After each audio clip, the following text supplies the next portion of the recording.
म्हणजे पैसा असेल, रिसोर्सेस असेल, आपले डेली रुटीन्स असतील किंवा आपली फिजिकल सिक्युरिटी असेल, ह्या गोष्टींमध्ये काहीतरी अनएक्सपेक्टेड स्पिरिच्युअल क्लॅरिटी येईल की आपल्या आयुष्याचा पर्पज काय आहे, आपण कुठे, म्हणजे समाजाच्या स्तरावर एक नवीन अध्याय लिहिला जातो. हे जे बदल घडवतात ते त्या जनरेशनला बदलतात. हा दिवस 2 कारणांसाठी महत्वाचा असणार. पण अंधारात चाचपडत चालत असताना अचानक कोणीतरी टॉर्चचा प्रकाश जो टाकावा आपल्यावर, तसं आपल्याला दिवसांमध्ये जे काही आपली कामं अडकली होती, कॉन्व्हर्सेशन इनकम्प्लीट झाली होती, त्याविषयी ते 2 दिवस मात्र आपल्याला खूप फायदेशीर. निगोसिएशन्स असतील, ॲग्रीमेंट्स असतील, काही कॉन्ट्रॅक्ट्स असतील, तर ह्या सगळ्या महत्त्वाच्या घडामोडी पण तेव्हा सिच्युएशन असेल तर ती कदाचित 12 ऑगस्टच्या ग्रहणाशी डायरेक्टली कनेक्टेड असते. 13 जुलैला आपल्याला एक कसोटीमधनं जायला लागणार. त्यामुळे शेअर मार्केटमध्ये अचानक व्होलॅटिलिटी येऊ शकते त्या दिवशी. रिअल इस्टेटमध्ये अचानक एखादं डील पण होऊ शकतं किंवा नमस्कार, न्यू इयर ॲस्ट्रॉलॉजीमध्ये तुमचं स्वागत आहे. ह्या पॉडकास्टमध्ये आपण जुलैच्या पूर्वार्धातले म्हणजे 1 ते 15 जुलैच्या काळातले मेजर ॲस्ट्रॉलॉजिकल इव्हेंट्स डिस्कस करणार आहोत. पण त्याआधी आपण मंगळ आणि युरॅनसच्या युतीबद्दलचं जे पॉडकास्ट रिलीज केलं होतं त्याविषयी बोलू.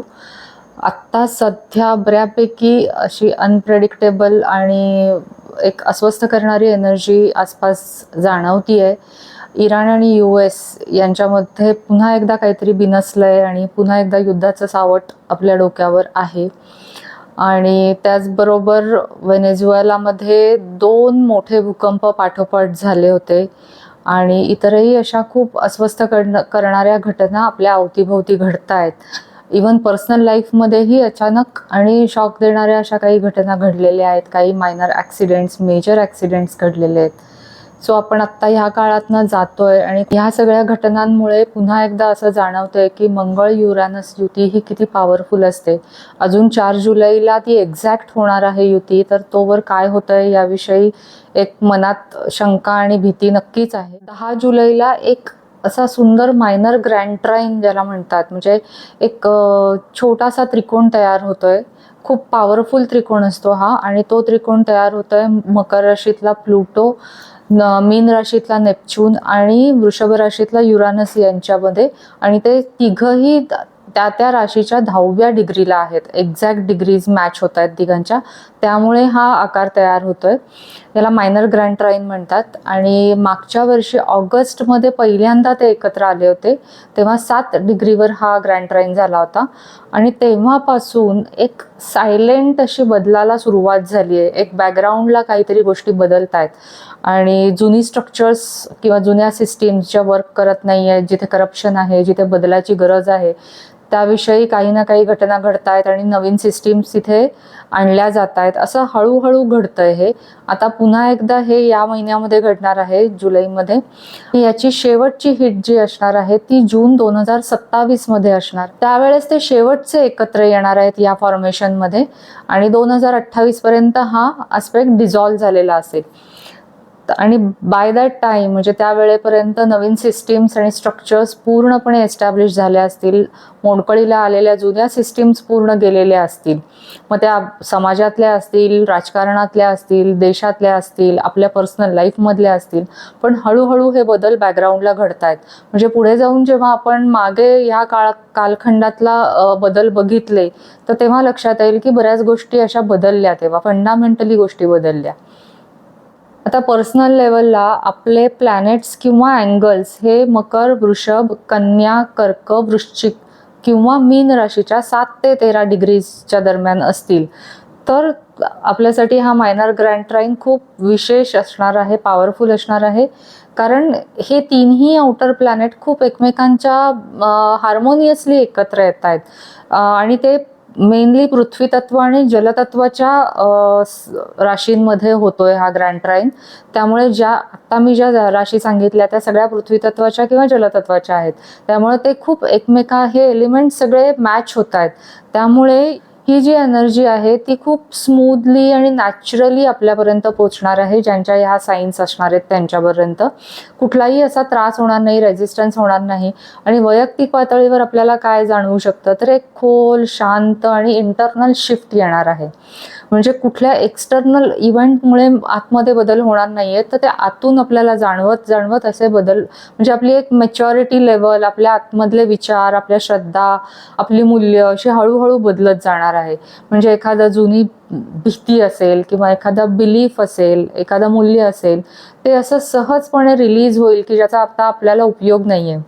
दुसरं असं होईल की एक स्पिरिच्युअल क्लॅरिटी येईल की आपल्या आयुष्याचा पर्पज काय आहे, आपण कुठे चाललोय याविषयी एक उत्तर सापडेल. म्हणजे ते इंटलेक्च्युअली नसेल तर ते इंट्युटिव्हली असेल ते उत्तर. आणि तिसरं म्हणजे एक मटेरियल लिबरेशन, ज्याला म्हणतो ना की भौतिक जे काही आपल्या अडकून पडलेले असू आपण, तर त्याच्यातनंही आपली सुटका होणार आहे. म्हणजे पैसा असेल, रिसोर्सेस असेल, आपले डेली रुटीन्स असतील किंवा आपली फिजिकल सिक्युरिटी असेल, ह्या गोष्टींमध्ये काहीतरी अनएक्सपेक्टेड इन्साइट्स मिळतील आपल्याला. काहीतरी जाणवेल की हे बदलतंय किंवा हे बदलायला पाहिजे आहे. म्हणजे एखादी जुनी फायनान्शियल पॅटर्न असेल तर तो आपण सोडून देऊ. म्हणजे थोडक्यात आपल्याला अशा काही संधी मिळतील आपल्याला स्वतःला बदलण्याच्या, आणि त्या 3 लेयर्समध्ये असतील. एक म्हणजे इमोशनल लेवलला आपण बदलणार आहोत, दुसरं स्पिरिच्युअल लेवलला बदलू शकतो, आणि एक मटेरियल लेवलला पण बदल येणार आहे.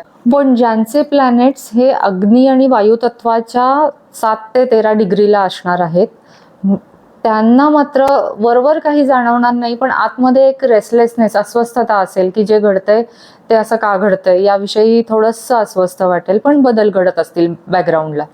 आता मंडेन लेवलला बघितलं तर मकर राशीतला प्लुटो हा सत्ता असेल, स्ट्रक्चर्स असेल, सरकार असेल, इन्स्टिट्यूशन्स असेल, यांचं खोलवर असं ट्रान्सफॉर्मेशन, बदल घडवून आणतोय.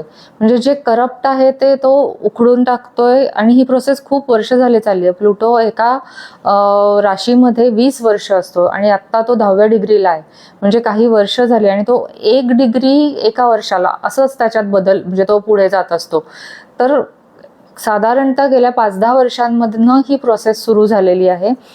आणि मीन राशीतला जो नेपच्यून आहे तो कलेक्टिव्ह कॉन्शियसनेस, ज्याला म्हणतो ना की एक सामाजिक किंवा एकत्रित आपलं जे काही जाणीवा असतात त्या, आपली आध्यात्मिकतेची भावना असते ती, किंवा समाज म्हणून, देश म्हणून अशी एक जी काही आपली स्वप्न असतात किंवा आपल्या भ्रामक कल्पना असतात, ह्या सगळ्याला तो रूल करतो. त्यामुळे लोकांच्या मनात जे काही खोलवर बिलीफ आहेत ते बदलतायत. म्हणजे आपण आजूबाजूलाही बघतोय की बरेच असे डीप लेवलला बदल होत आहेत. म्हणजे लोकांचा एन्व्हायरमेंट बद्दलचा अवेअरनेस वाढला आहे. बरेच लोक ऑर्गॅनिक प्रोडक्ट्स खरेदी करतायत किंवा ऑर्गॅनिक भाज्या, किंवा ओव्हरऑलच लोकांना असं जाणवतंय की आपण खूप प्रदूषणात राहतोय, तर ह्याच्यात बदललं पाहिजे. ह्या जाणीवा हळूहळू येत आहेत, किंवा इव्हन टेक्नॉलॉजिकली पण आपण खूप बदलतोय. आणि हा नेपच्यून स्वतःच्या राशीत आहे, मीन राशीत आहे, त्यामुळे तिथं तो खूप पॉवरफुल बदल घडवतोय आपल्या आतमध्ये समाज म्हणून. आणि वृषभ राशीतला युरानस तर आपण बऱ्याचदा डिस्कस केलंय की तो आपलं बँकिंग, रिसोर्सेस, टेक्नॉलॉजी, पैसे, जमीन या सगळ्यामध्ये अचानक काहीतरी बदल घडवून आणतोय. म्हणजे ज्या फायनान्शियल सिस्टीम वर्षानुवर्ष स्टेबल वाटत होत्या त्याच्यात अचानक बदल होतोय. आणि हे सगळं गेल्या 2 वर्षापासनं हे 3 प्लॅनेट एका हार्मोनियस ॲस्पेक्टमध्ये, योगामध्ये, आणि तो एक आकार जो फॉर्म झालाय त्यामध्ये एकत्र येत आहेत. 2 वर्ष होतील आता ह्या सगळ्या गोष्टीला. त्यामुळे ह्युमॅनिटीच्या पॉवर स्ट्रक्चर, फायनान्शियल सिस्टीम्स आणि कलेक्टिव्ह कॉन्शियसनेसमध्ये एक टेक्टॉनिक शिफ्ट येतोय. म्हणजे आतमध्ये खोलवर काहीतरी बदलतंय. म्हणजे समाजाच्या स्तरावर एक नवीन अध्याय लिहिला जातोय, आणि 2027 आणि 28 मध्ये तो अध्याय पूर्ण होणार आहे. आणि आत्ता जो काही दुसऱ्यांदा एकत्र आलेले आहेत हे 3ही प्लॅनेट, ते म्हणजे ह्या अध्यायाचा दुसरा टप्पा आपण गाठतो. बारकाईनं लक्ष ठेवलं पाहिजे की समाजामध्ये काय बदलतंय. बेसिकली हे जे 3 आउटर प्लॅनेट्स आहेत, ज्यांच्या परिभ्रमण कक्षा खूप लांब लांबच्या आहेत, हे 3 प्लॅनेट हे जनरेशनल प्लॅनेटच म्हणले जातात. त्यामुळे ते जे बदल घडवतात ते त्या जनरेशनला बदलतात. त्यामुळे आपण खूप बारकाईनं लक्ष दिलं पाहिजे की काय बदल घडतोय आपल्या अवतीभोवती. आता ह्याच महिन्यात पुढे 19 जुलैला गुरु ह्या फॉर्मेशनला, या ट्राईन अस्पेक्टला पुन्हा एकदा ट्रिगर करणार आहे. आता गुरु ज्या गोष्टीला टच करतो ती गोष्ट पुन्हा एकदा खूप मोठी करतो. त्यामुळे तेव्हा काय बदल घडतायत त्याविषयी आपण पुढच्या पॉडकास्टमध्ये डिस्कस करणार आहोत. म्हणजे हा अस्पेक्ट पुन्हा ॲम्प्लिफाय होणार आहे, ॲक्टिवेट होणार आहे. 12 जुलैला सूर्य आणि बुधाची मिथुन राशीमध्ये युती होणार आहे. हा दिवस 2 कारणांसाठी महत्त्वाचा असणार आहे. त्या दिवशी सूर्य आणि बुध मिथुन राशीत एक्झॅक्ट युती करणार आहेत. अगदी 0 डिग्री ऑर्ब असणार आहे त्यांच्यामधलं अंतर अगदी 0 डिग्री असणार आहे. आणि बुध हा नेहमी सूर्याच्या अवतीभोवतीच असतो, तो 28 डिग्रीवरच तो फिरत असतो. त्यामुळे खूप कमी वेळा बुध आपल्याला आकाशात बघायला मिळतो, जेव्हा तो थोडासा सूर्यापासून लांब गेला असेल तेव्हाच. आता तो जेव्हा सूर्याच्या जवळ येतो युती करायला, तेव्हा तो असा सूर्याच्या हृदयात असल्यासारखा वाटतो. त्याला काझिमी म्हणतात. म्हणजे हे खूप पॉवरफुल पोझिशन असते बुधाची. पण याच्यामध्ये आता एक थोडंसं हे आहे, ट्विस्ट आहे असं म्हणूयात, की बुध सध्या वक्री गेलेला आहे. आता ह्या बुध वक्री गेल्यानंतर काय करायचं, काय नाही करायचं, म्हणजे अशा काही गोष्टी आहेत की ज्याच्यासाठी मी एक गाईड तयार केलं आहे. व्हिडिओचे जे शॉर्ट्स असतात त्याच्यामध्ये तुम्ही बघू शकता, किंवा मी लिंक पण खाली देते डिस्क्रिप्शनमध्ये. त्याचा तुम्हाला नक्की उपयोग होईल. तुम्ही ते गाईड नक्की बघा. कारण बरेचसे व्यवहार, महत्त्वाचे करार किंवा कम्युनिकेशन, हे सगळ्या गोष्टी अफेक्ट करतो बुध. आणि बुध वक्री जातो तेव्हा या सगळ्यावर परिणाम होत असतात. त्यामुळे ते काय बदल होतात हे समजून घेणं खूप गरजेचं आहे. ते नक्की बघा. आता बुध वक्री जातो तेव्हा मिसकम्युनिकेशन किंवा डिले होतो, माहिती काहीतरी गोंधळात टाकणारी होते, आपले प्लॅन्स डिले होतात, आपलं ट्रॅव्हल डिले होत असतं किंवा त्याच्यात अडचणी येऊ शकतात. पण ओव्हरऑल ह्या बुध वक्री असण्याच्या काळामध्ये आपण खूप गोंधळून गेलेलो असतो. पण अशा वक्री काळामध्ये जेव्हा तो बुध सूर्याच्या अगदी जवळ त्याच्या हृदयात असणार आहे, तेव्हा सूर्य त्याला एक प्रकारचा प्रकाश देणार आहे, त्याला इल्युमिनेट करणार आहे. म्हणजे जी माहिती आपल्याला मिळत नव्हती, डिले होत होती, अडकली होती, ज्याचं उत्तर आपल्याला मिळत नव्हतं, त्याच्यावर अचानक क्लॅरिटी मिळणार आहे. ती माहिती अचानक सरफेसवर येणार आहे. म्हणजे आपण अंधारात चाचपडत चालत असताना अचानक कोणीतरी टॉर्चचा प्रकाश जो टाकावा आपल्यावर, तसं आपल्याला वाटेल आणि अचानक सडन आपल्याला क्लॅरिटी मिळेल. आणि तो स्पॉटलाईट म्हणजे हा काझिमी योग आहे.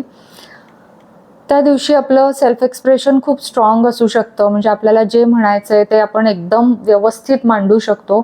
फॅक्ट्स त्याच्यात कदाचित कमी असेल कारण बुध वक्री गेलाय, पण आपल्याला जे म्हणायचं आहे, आपल्या भावना आपण चांगल्या प्रकारे व्यक्त करू शकतो. आता मिथुन ही राशी बुधाची स्वतःची रास असल्यामुळे त्याची एनर्जी तिथे स्ट्रॉंग आहे. त्यामुळे संवाद, मीडिया, माहिती, करार, सोशल कॉन्व्हर्सेशन्स, या सगळ्या थीम्समध्ये एक सडन क्लॅरिटी आपल्याला येऊ शकते.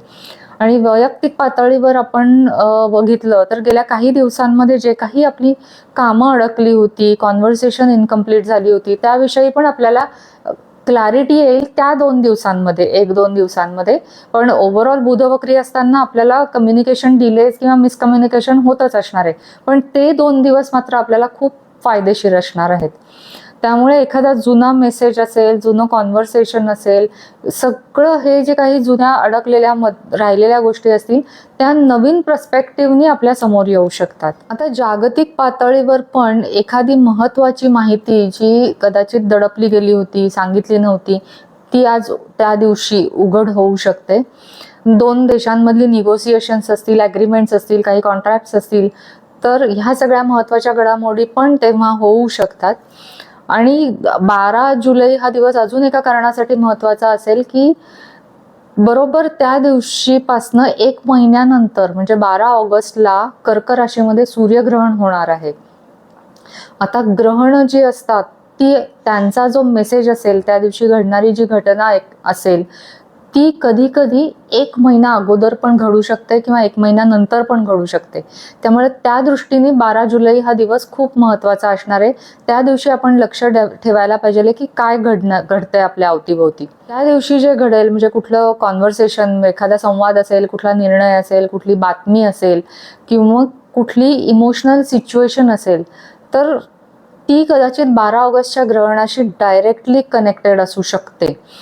आता कर्क राशीतलं सूर्यग्रहण हे आपलं घर, मातृभूमी, आपली आई, आपलं इमोशनल जे काही वर्ल्ड असतं, आपलं भावनिक जे काही जग असतं ते, पाण्याविषयी किंवा आपली राष्ट्रीय अस्मिता, आपलं देशप्रेम, हे सगळ्या थीमशी जोडलेलं असणार आहे. त्यामुळे त्या रिलेटेड जर का 12 जुलैला काहीतरी घडत असेल तर ते कदाचित 12 ऑगस्टच्या सूर्यग्रहणाशी रिलेटेड असू शकतं. 13 जुलैला आपल्याला एक कसोटीमधनं जायला लागणार आहे. ही कसोटी शुक्र घेणार आहे आपली. त्या दिवशी शुक्र आणि केतू सिंह राशीत असतील आणि युरॅनस आणि मंगळ हे वृषभ राशीत असतील आणि त्यांच्यामध्ये एक चॅलेंजिंग अस्पेक्ट होतोय. आणि त्याच वेळेला शुक्र केतू हे नेपच्यून बरोबर पण एक अवघड अस्पेक्ट करणार आहेत. तर एकाच वेळेला हे 2 चॅलेंजिंग अस्पेक्ट शुक्र करणार आहे, त्यामुळे ते आपण समजून घेऊ. पण हे डिस्कस करण्याआधी एक महत्त्वाची गोष्ट लक्षात घेतली पाहिजे की शुक्र हा वृषभ राशीचा स्वामी आहे आणि वृषभ राशीमध्ये आता मंगळ आणि युरॅनस अचानक अशा काहीतरी घटना घडवून आणतायत, काहीतरी धक्के देत आहेत आपल्याला तिथे. प्लस शुक्र जो आहे तो सिंह राशीत आहे. आता शुक्राचा जो मूळ स्वभाव असतो तो खूप असा सालस, प्रेमळ, एकमेकांशी जुळवून घेणारा, नातेसंबंध जपणारा असा असतो. पण जेव्हा तो सिंह राशीत जातो तेव्हा त्याचा स्वभाव त्याच्या मूळ तत्वाप्रमाणे होत नाही. सिंह राशीतल्या शुक्राला नेहमी अट्रॅक्शन हवं असतं किंवा तो खूप असा शो ऑफ करणारा असतो. त्याला नात्यामध्ये प्रेम पण असं खूप उघडपणे व्यक्त केलेलं आवडतं आणि सगळ्यांना आकर्षण करून घेणारा असतो. त्याला असं स्वतःला कौतुक हवं असतं. तिथं तो कम्फर्टेबल नाहीये, म्हणजे तो त्याच्या मूळ नेचरच्या विरोधात जाऊन हे सगळं वागतोय. प्लस त्याचं जे स्वतःचं घर आहे वृषभ रास, तिथेही मंगळ युरॅनस धक्के देत आहेत. म्हणजे कुठेतरी एक अशी अनकम्फर्टेबल सिच्युएशन आहे शुक्राच्या संदर्भातली. आता मंगळ आणि युरॅनस त्यावेळेस सुद्धा म्हणजे 13 जुलैला सुद्धा बऱ्यापैकी एकमेकांच्या जवळ आहेत. म्हणजे ते अजून खूप दूर गेले नाहीयेत. त्यांचा इफेक्ट तेव्हा स्ट्रॉंग असणार आहे. तर याचा परिणाम असा होणार आहे की आपलं नाती किंवा आपलं प्रेम असेल त्याच्यामध्ये काहीतरी अडचणी येऊ शकतात. जे नातं सरफेसवर स्टेबल दिसतंय त्याच्यात अचानक अनस्टॅबिलिटी येऊ शकते किंवा एखादं नातं अचानक तुटू पण शकतं. म्हणजे ते इतकं धक्कादायक रीतीने त्याच्यामध्ये तणाव येऊ शकतो. म्हणजे त्याचा हळूहळू काहीतरी भांडणं झाली आहेत, तणाव आलाय असं नाही, ते एका क्षणात त्याच्यामध्ये धक्का बसणार आहे त्या नात्याला, असं काहीतरी होईल. किंवा एखाद्या व्यक्तीबद्दल अट्रॅक्शन जरी वाटलं तरी ते सुद्धा इतकं स्ट्रॉंग आणि इलेक्ट्रिक असेल. पण एक लक्षात घ्या की हे सगळं अनस्टेबल असणार आहे. त्यामुळे त्या दिवशी इम्पल्सिव्हली कुठलेही रिलेशनशिप रिलेटेड डिसिजन कुठलेही घ्यायचे नाहीयेत. तर तो दिवस साधारणतः नात्यांमध्ये चॅलेंज आणणारा असेल. दुसरं म्हणजे शुक्र आपली सेल्फ वर्थ म्हणजे आपली स्वतःची किंमत पण आपल्याला दाखवून देत असतो. तो वृषभ राशीत असतो तेव्हा ती खूप आतून येत असते. ती आपल्याला वाटणारी आपली जी काही किंमत असेल किंवा सेल्फ वर्थ असेल ती आतून येते. पण शुक्र आता सिंह राशीत आहे, त्यामुळं आपल्याला स्वतःबद्दल जे काही वाटतंय, सेल्फ वर्थ, स्वतःची किंमत, ही सगळी दुसऱ्यांवर अवलंबून आहे की दुसऱ्यांनी कौतुक केलं तर मला स्वतःबद्दल काहीतरी चांगलं वाटणार आहे, स्वतःची किंमत वाढली असं वाटणार आहे. म्हणजे दुसऱ्यांच्या प्रशंसेवर, दुसऱ्यांच्या कौतुकावर आपली सेल्फ वर्थ ठरवू शकते त्या दिवशी. आणि त्याच वेळी जेव्हा वृषभ राशीमध्ये त्याला तिथं गोंधळ होतोय मार्स आणि मंगळ आणि युरॅनसमुळे, तिथं पण त्याला सिक्युरिटी नाही मिळणार आहे कारण तिथेही डिस्टर्बन्स आहे. त्यामुळे कदाचित असं होईल की आपण अजून एक्सटर्नल व्हॅलिडेशनकडे जाऊ. म्हणजे लोकांनी आपल्याला चांगलं म्हणलं तर आपल्याला चांगलं वाटेल अशा वृत्तीचे आपण थोडेसे त्याकडे आपला कल जाणार आहे. त्यामुळे आपण एक प्रश्न विचारू शकतो की मी दुसऱ्यांच्याकडनं प्रशंसा का शोधतेय? माझी सिक्युरिटी, इंटरनल सिक्युरिटी कमी झाली आहे का?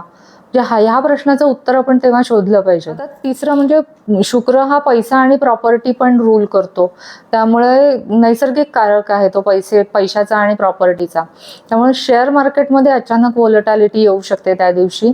रिअल इस्टेटमध्ये अचानक एखादं डील पण होऊ शकतं किंवा ते तुटू पण शकतं किंवा अनएक्सपेक्टेड काहीतरी घडामोडी पण होऊ शकतात. त्यामुळे जमीन, मालमत्ता याच्याबद्दल जे काही निगोसिएशन्स चालू होते ते अचानक एखादा नवीन टर्न घेऊ शकतात किंवा काही वेळेला आपण इमोशनली जास्त गोष्टी विकत घेऊ शकतो. म्हणजे आपल्याला बरं वाटावं म्हणून आपण एखादी मोठी खरेदी करू शकतो त्याची गरज नसताना. तर ह्या सगळ्याचा आपण विचार केला पाहिजे आहे. इम्पल्सिव्हली काहीही फायनान्शियल डिसिजन घेणं त्या दिवशी टाळायला पाहिजे आहे, किंवा प्रॉपर्टी आणि लँड संबंधित सुद्धा एखादा मोठा निर्णय असेल तर तोही त्या दिवशी नाही घेतला तर जास्त चांगलं. आता शुक्र नेपच्यून बरोबर पण काहीतरी अवघड अस्पेक्ट करतोय. हा 150 डिग्रीचं जे अंतर असतं ना, तो खूप अवघड अस्पेक्ट असतो दोन ग्रहांमधला. आणि त्याचा अर्थ असा होतो की ते दोघं एकमेकांची भाषा समजतच नाहीयेत, ते काहीतरी वेगळीच भाषा बोलतायत एकमेकांची. म्हणजे सिंह राशीतला शुक्र जो आहे तो त्याला असं खूप बोल्ड प्रेम हवंय, क्लिअरली दाखवलं गेलं पाहिजे, प्रेम व्यक्त केलं गेलं पाहिजे, एक्नॉलेज केलं पाहिजे, कौतुक केलं पाहिजे, असं तो सिंह राशीतला शुक्र म्हणतोय. पण नेपच्यून जो असतो तो सगळं असं कन्फ्युजिंग, फॉगी करतो, त्याला ते असं स्पिरिच्युअल, अनरियल जगातला असतो. त्यामुळे शुक्राला नात्यामध्ये क्लॅरिटीच नाही मिळणार आहे. त्यामुळे शुक्र पुन्हा एकदा तिथे अस्वस्थ होणार आहे.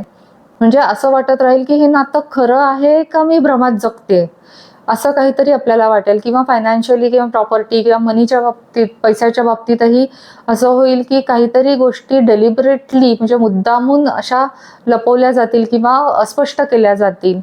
त्यामुळे कुठलंही कॉन्ट्रॅक्ट असेल, ॲग्रीमेंट असेल तर त्याचा नीट वाचन केलं पाहिजे, त्याचा अभ्यास करून मगच ते साईन केलं गेलं पाहिजे, किंवा ते त्याचं जे काही आहे ते पुढे ढकललं पाहिजे. म्हणजे 13 जुलैला थोडक्यात शुक्र आपल्याला एक प्रश्न विचारतोय की तुमची सेल्फवर्थ असेल, तुमचं प्रेम असेल, तुमची फायनान्शियल सिक्युरिटी असेल, ही खरोखर कुठून येतेय?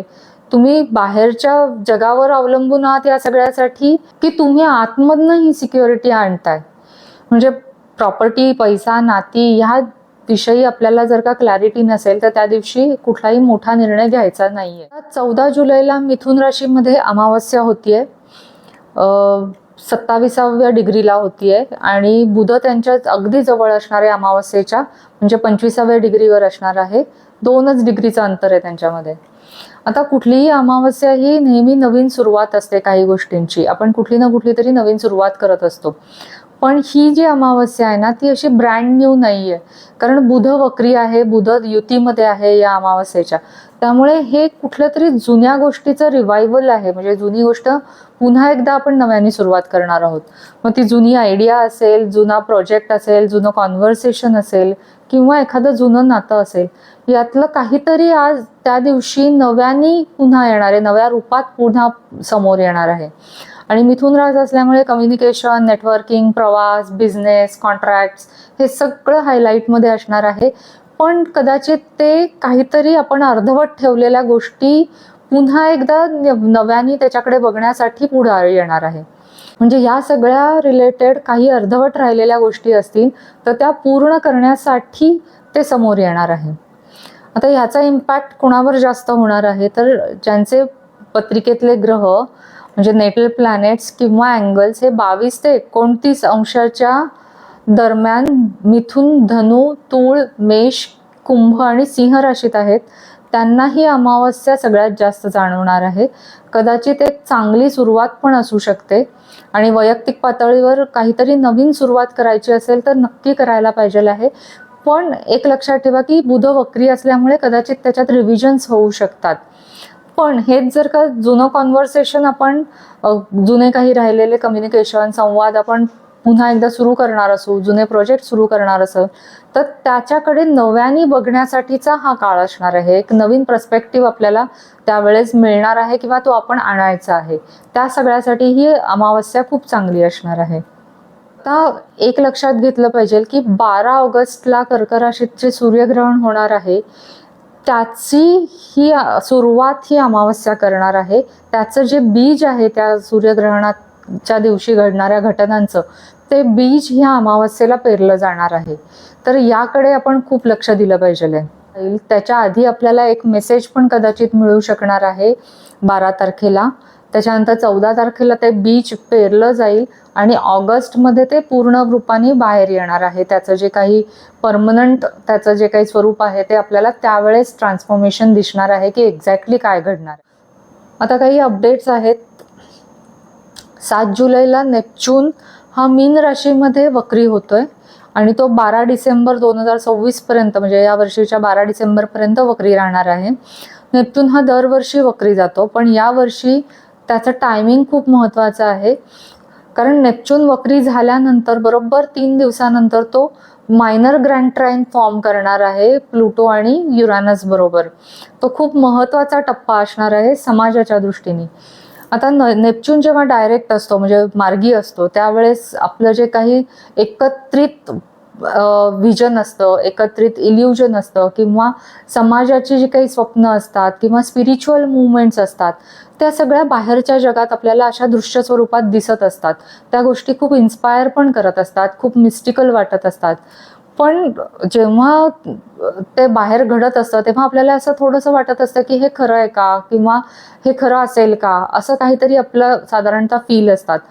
पण नेपच्यून जेव्हा वक्री होतो तेव्हा तो बाहेरचा जो फॉग असतो ना, जे काही धुकं जाणवतंय, ते कन्फ्युजन असतं, ते हळूहळू आतमधल्या दिशेने वळतं आणि ते इल्युजन जे काही आहे, भ्रामक कल्पना आहे, त्या सगळ्या दूर होतात आणि जे आतापर्यंत दिसत नव्हतं ते सत्य दिसायला लागतं. आता याचा जागतिक पातळीवर काय परिणाम होईल तर स्पिरिच्युअल ऑर्गनायझेशन, फार्मास्युटिकल कंपनीज, कारण नेपच्यून हा केमिकल्स असतील, फार्मास्युटिकल ड्रग्ज असतील, हे सगळ्याला रूल करतो. त्यामुळे फार्मास्युटिकल कंपनीज किंवा पॉलिटिकल नॅरेटिव्स जे सरफेसवर खूप सुंदर वाटत होते ते सगळे स्क्रुटिनीमध्ये येतील. त्याचबरोबर ऑइल सेक्टर, वॉटर मॅनेजमेंट आणि त्याच्याबद्दलची काहीतरी हिडन म्हणजे लपलेली सत्य पण बाहेर येऊ शकतात. आणि वैयक्तिक पातळीवर आपण स्वतःला कुठल्या एखाद्या भ्रामक कल्पनेत ठेवत होतो, स्वतःला फसवत होतो, एखाद्या नात्याबद्दल असेल, एखाद्या सिच्युएशन बद्दल असेल, पण त्याविषयी हळूहळू एक क्लॅरिटी आपल्याला यायला लागेल. म्हणजे ती एक सुरुवात असेल क्लॅरिटी येण्यासाठीची. पण ह्या काळामध्ये आपण खूप प्रामाणिकपणे स्पिरिच्युअल प्रॅक्टिसेस मात्र खूप पॉवरफुली करू शकतो. म्हणजे तुम्हाला एखादी साधना करायची असेल तर तो काळ नेपच्यून रिट्रोगेट असताना म्हणजे नेपच्यून वक्री असतानाचा अतिशय योग्य आहे. तुम्ही आतमधनं ती जी काही क्लॅरिटी आलेली असते तिचा वापर करून तुम्ही साधना अतिशय पॉवरफुली करू शकता.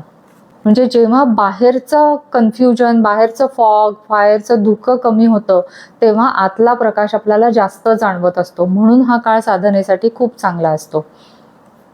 म्हणजे थोडक्यात बघितलं तर जुलैच्या पूर्वार्धाचा सारांश बघितला तर सूर्य बुधाच्या युतीमुळे आपल्याला एखाद्या गोष्टीबद्दल सडन क्लॅरिटी येणार आहे. ती कदाचित जुनी गोष्ट असेल, जुनं कम्युनिकेशन, जुनं कॉन्ट्रॅक्ट, जुनं काहीतरी असेल की ज्याच्याबद्दल आपल्याला सडनली काहीतरी क्लॅरिटी येणार आहे. नंतर शुक्र आपली कसोटी बघणार आहे आणि आपल्याला नात्यांमध्ये, आपल्या फायनान्सेसमध्ये आणि सेल्फ वर्थमध्ये काही ना काहीतरी तो चॅलेंजेस देणार आहे आणि प्रश्न विचारणार आहे. 14 तारखेला मिथुन राशीमध्ये जी अमावस्या होती आहे ती जुन्या गोष्टींमधून काहीतरी नवीन सुरुवात करून देणार आहे. आणि त्याचबरोबर 12 ऑगस्टच्या सूर्यग्रहण आहे त्यावेळेस काय घडणार आहे त्याचं बीज पण पेरणार आहे.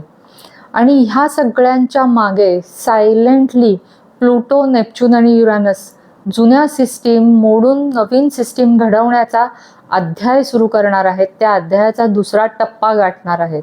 आणि हे सगळं आपण खूप अवेअरनेसनी याच्याकडे लक्ष दिलं पाहिजे आहे. आणि जुलैच्या उत्तरार्धामध्ये बऱ्यापैकी महत्त्वाचे काही गोष्टी घडता आहेत. सूर्य-गुरूची युती असेल किंवा आषाढी एकादशीला एक खूप सुंदर योग होणार आहे, त्याविषयी पण आपण डिस्कस करणार आहोत. आणि जुलैच्या उत्तरार्धात शनी वक्री जाणार आहे. तर हे खूप महत्त्वाच्या घटना आहेत आणि हे सगळं मी पुढच्या पॉडकास्टमध्ये डिस्कस करणार आहे. त्यामुळे पुढचं पॉडकास्ट पण नक्की बघा. आणि तोवर तुम्हाला खूप खूप शुभेच्छा. पुन्हा भेटू पुढच्या पॉडकास्टमध्ये. Thank you so much.